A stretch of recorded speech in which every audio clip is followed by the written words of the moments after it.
Hey, what's going on, guys? Welcome back to the channel. Before we get this video started, if you're not subscribed to the channel, go ahead and subscribe to the channel. Also, smash that thumbs up button. It greatly helps out my channel.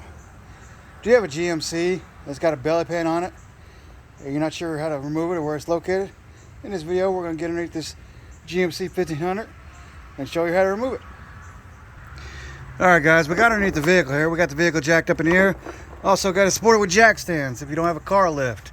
Our car lift currently has another street rod project on it, so we're not able to utilize it at the moment. Well, this belly pan is held on with 8 bolts.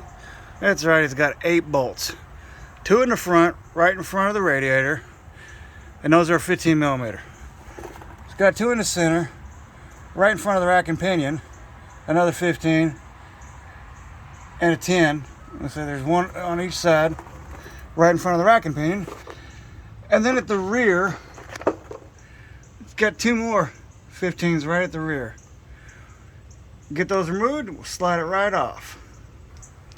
Alright guys, once you get them bolts undone, you can slide it right up out of the way here and get to servicing the vehicle or whatever it is you need to do it.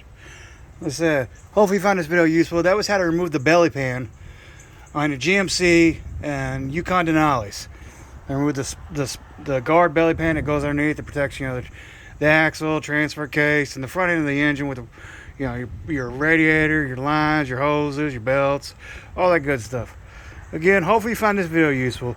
If you did, please smash that thumbs up button, and please consider subscribing to the channel. Y'all have a great day.